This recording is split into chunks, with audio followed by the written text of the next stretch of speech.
Welcome back to a new episode of Mindful Pulses. Today we're going to be talking about the virtues of doing the hard stuff, of addressing challenges heads on, and I'll draw a parallel with the notion of letting go.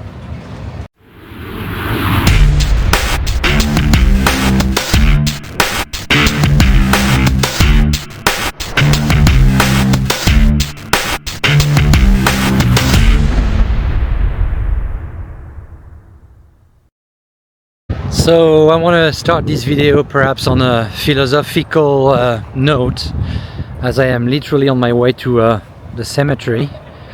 Beautiful cemetery over there, but aren't we all, right? French humor.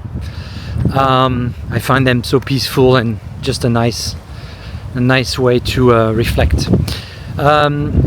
Starting philosophically by really stating the fact that as we start in life, we have a wide range of things that we can do and a lot of experiences that we can enjoy. And as we grow older in life, I think everyone should be open and recognize the fact that our choices narrow and some of our decisions should be very thoughtful. And there is that notion, of course, of time running out. But what I mean by that is, presumably, once you reach your 40s and certainly your 50s, you should know by now, what is important to you, what are the things that make you really happy, and where you should allocate your time. And also the benefits of restrictions and just thoughtful ways for you to live your life. And I'll share some examples, right? So in our society, certainly in France, in Europe, and certainly in the US, social interaction through lubricants, aka alcohol and wine, is something that is not only accepted, but I think is very much pushed. I always say that 30 years from now they look at people drinking as people smoking as we do today, looking at people that were smoking so much back in the 70s and 80s and even 90s, specifically in countries like Japan. So I think there will be an acknowledgement that alcohol is actually something that is not good at all for your health. And so my point being, when you start in life, you start with those parameters where you kind of don't really think twice about enjoying those moments and having a drink sometimes every day. I think once you grow older, as your body metabolizes differently and as your aches become more obvious every day, you sort of have to make a decision, right? A decision to continue on that train, or the decision to let go of some, or in my case, let go completely of alcohol, for example. And I think it's a much easier decision to make when you decide to kind of cut it all the way. I've talked about the benefits, and I'll talk again about the benefits of cutting alcohol, one of them being the ability to sleep a lot better and even dream, and not that you don't dream when you drink, but just that sense of freedom and well-being altogether. So that's an example, alcohol, right? Another one would be to consciously, exercise every day or every other day, because you know that as you age, resistance training, cardio training is very, very important. And that folks that tend to go over a cliff are usually people that don't expose themselves to some physical challenges. You don't necessarily have to do a cold plunge like I do, but certainly, exercising at least 3 times a week is very helpful. Or at a minimum, doing what I'm doing right now, which is going on a 45-minute walk, right, instead of taking lunch. And I want to talk to you guys about this, because as everybody in my age range, of course, I've got a number of health issues, and one thing that needs to be recognized is that being able to restrict yourself from any kind of fatty or sugary food is very, very important. I don't really have too much problems when it comes to sugar because, for example, I don't drink any of the sodas that you see in America. I maybe have a Coke, you know, once every, I don't know, 6 months. So it's very rare for me. But I know that in the past I used to eat a lot more red meat, and I think I'm more in my transition to becoming a pescatarian, right?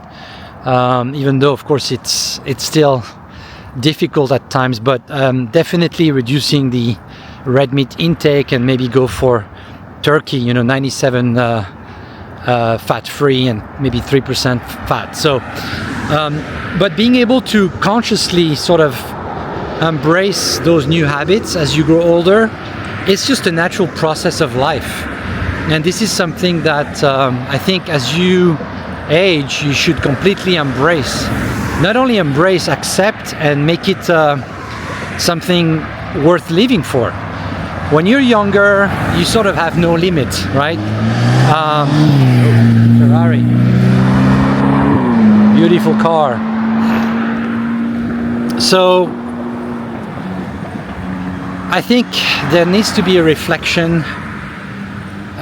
Usually that's happening when you face serious health challenges, as I have had in the last 5 years.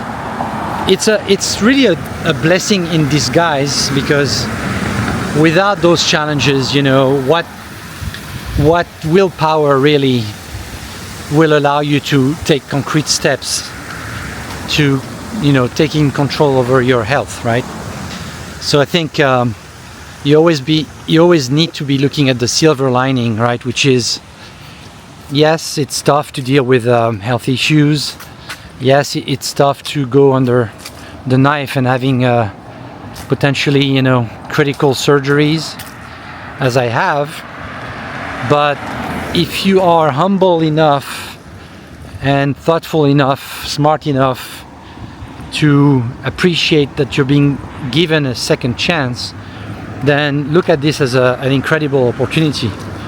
An incredible opportunity for, of course, longer life, better life, and you should embrace that, right? So the point being, the reward that you get from what I will qualify as those thoughtful restrictions or thoughtful challenges, the rewards are just incredible.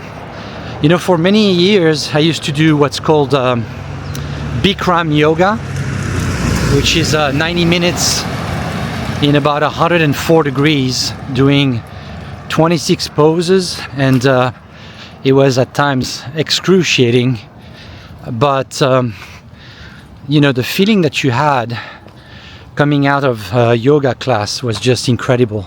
And I remember our teacher used to tell us, you know, you're getting always as much or more as you're willing to put into this, and that is so true.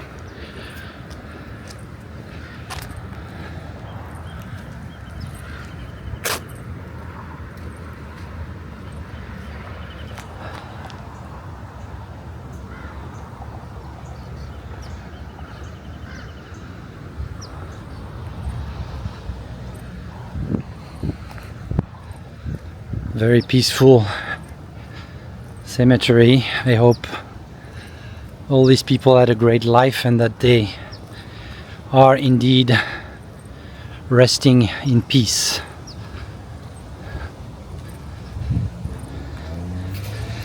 So, once again, the benefits of a thoughtful restriction, such as 1 meal a day, maybe once a week or every day if you can.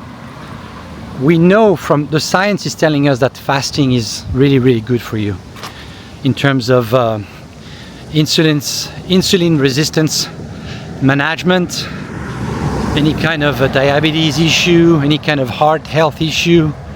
It's just very good for you. But it is very uncomfortable at time, right? You kind of have to push through, right? So mind over matter, right?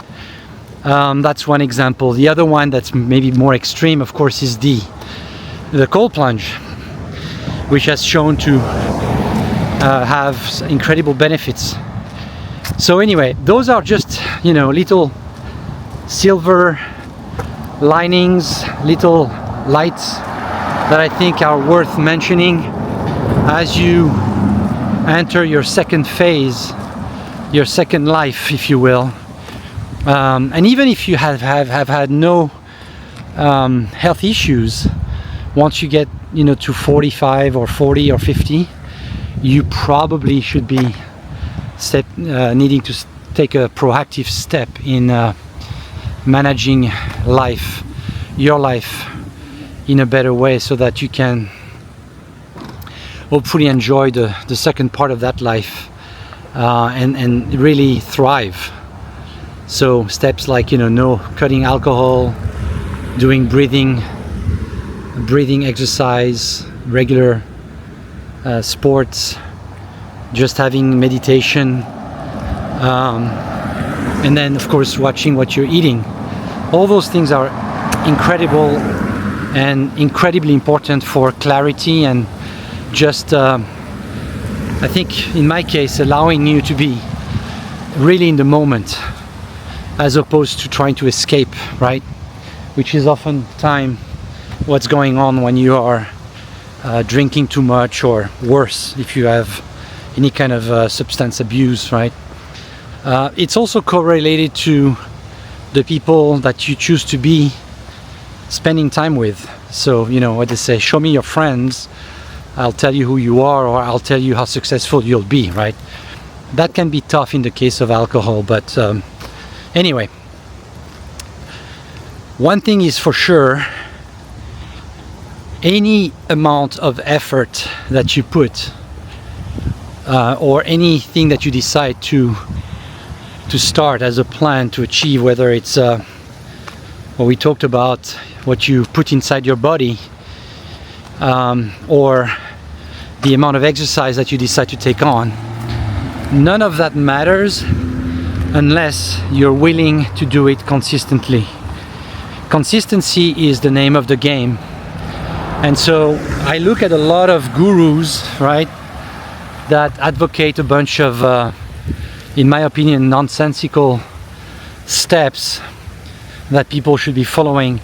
They are nonsensical because they're not realistic, and most people will give up. I would say 98% of people will give up eventually, right? But in fact, there is a study, I think, at the end of the year, where the first 2 or 3 weeks of January people go to the gym, and then, you know, comes February, nobody is there anymore. The point being, it's like when you run, right? Don't focus on what's going on, the finish line over there. Focus on this, the next step ahead of you, and just keep going unless it becomes really uncomfortable, right? And put yourself in the condition that allows you to perform. And don't try to boil the ocean, but really just try to get 1 cup of water at a time. Those concepts of you know, tackling challenges in bite size is really important, because it allows you to, almost your brain, to register every success and every progress that you make, and then you can more easily move to the next step. So those are little hacks, little tricks, right? I talked about this, for example, in the concept of cold plunge, where the 25 first seconds are very, very tough, but then if you completely let yourself go, you know, it's not that bad. And then after 20 seconds, you know, maybe you dunk for 10 or 20 seconds, and that feeling, that cold feeling on your face is actually very nice, and it allows you, at least in my case, to remain in the water for another, you know, 3 to 5 minutes more, which is very helpful. So you have to find what works for you. I don't believe in a silver bullet for all of these sort of challenges, right? But I think it's important to understand that at a certain age, as you start your second life, you have to be looking to challenge yourself more so than when you were younger. And it's a real gift. It's a real gift to grow old. And so I hope that whoever is watching this understand that even in the effort, even in the pain, it's a blessing. It's wonderful because it means you're still alive, right? So embracing that discomfort is incredibly powerful, incredibly powerful. And take it slow. Don't set necessarily a rule or a line for the destination. It is really not about that at all. You know, when I go on a treadmill and I run in interval running for 15 minutes, if I feel good, I'll keep going. And I really don't mind the clock at that time. I know it's good for my body. I know it's good for my mood. I know it's good for my blood pressure. So you just have to achieve that state of mind, right? The early steps are always the hardest. I find that once you are in the, you know, in the movement, things get rolling much faster. So that is really in comparison to the concept of letting go that I was talking about on my last video. Letting go is also extremely useful. It's almost the yin and a yang to what I'm just talking about today. Letting go is useful when you know you've done everything you could and you kind of offer that to the universe. Or if you are in a very precarious situation and there is nothing you can do and trying to take over or having some kind of power over your situation, make matters worse. That's when you have to accept and just decide that you relax and you let go. So those are my thoughts of the day. I hope you enjoyed the video. I hope that everyone realizes that we're all in this together, and if you don't know that, all you have to do is take a look at this. We're all in this together because this is what's waiting for all of us. And the community of the dead presumably is a lot larger than the community of the living. But let's not end that video on that sad note, because once again we're at atoms and energy, and I'm convinced that even once you're in the ground, things will keep moving, hopefully. If you enjoyed that video, please give me a follow, share, like, and I'll see you on the next one.